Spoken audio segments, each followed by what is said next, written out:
Hello everyone. Today, I want to give you a quick overview of a few features that are included in the Power Apps 2020 Release Wave 1.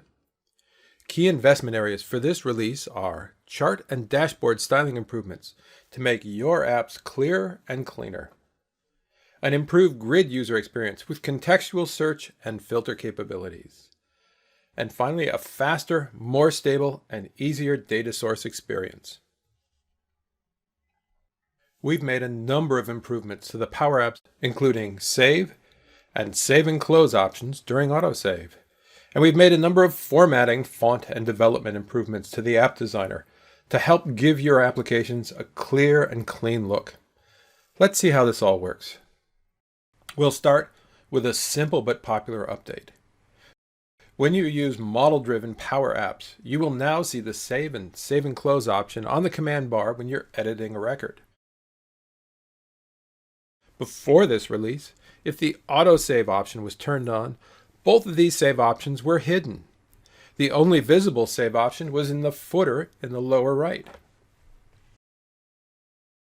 We've also made a number of improvements in the app designer to give it a cleaner look.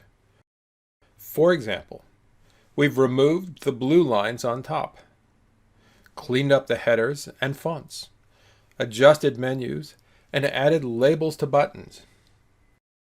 We've also updated the dashboards display so that user dashboards come first and the system dashboards are below.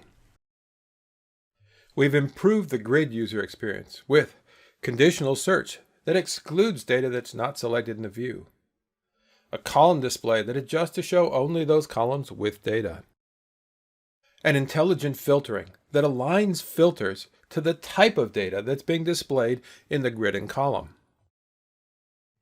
Let's see how this all works. First, let's take a look at searching within context. Here's a typical grid view, and the search box that used to be labeled Search for Records is now Search this view to indicate that we're performing this search in the context of this view. So if I search my active contacts for Alex, I get back the Alex Smith who's in my active contacts view. What I didn't see in my search was the Alex Wu in my inactive contacts. Filtering in columns used to have the same set of options for each column regardless of the data type. We now have context-aware filtering so that your options change depending on the data in that column. For example, when we filter a text column, we get a list of operators that relate to text. So I'll use does not contain data, and I see all opportunities where I don't have an account name. Or I can look for all opportunities from an individual company by selecting equals. And as soon as I put my cursor in the text box, I get a list of all the data in this column that matches what I've entered. When I shift to a date column, I get a different set of filters, all based on dates. So rather than having to give a date range, I can just select this month. This is especially useful in February when ending your date range on the 28th misses everything due on the 29th, but only once every 4 years. And when you're trying to sort by fiscal quarter, the default is the present quarter. But you can adjust for any fiscal year or quarter. And finally, if you're filtering a column that is an option set like priority with low, normal, and high as the only values, the filter gives you checkboxes for these values. An improved data source experience and common data service view are now generally available. This feature provides a number of useful enhancements for accessing all data sources. Your data sources are prominently displayed in a clear set of menus, and access to the Common Data Service is now more than 50% faster and more stable. The features and speed improvements make this way of connecting to the Common Data Service preferable over the Dynamics 365 connector. Let's see how this all works. When you drop in a control that needs to work with data, we automatically pop up this Select Data Source dialog on the right.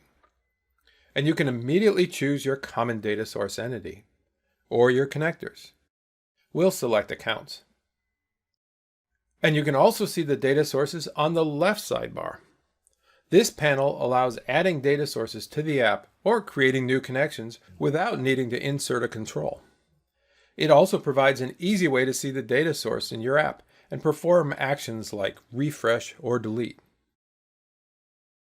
And you can choose to work with the views that have been defined for your common data service, and then bind to one of those, for example, active accounts. A big benefit of working with common data service views is that the query for the view is run on the server, not locally on your device.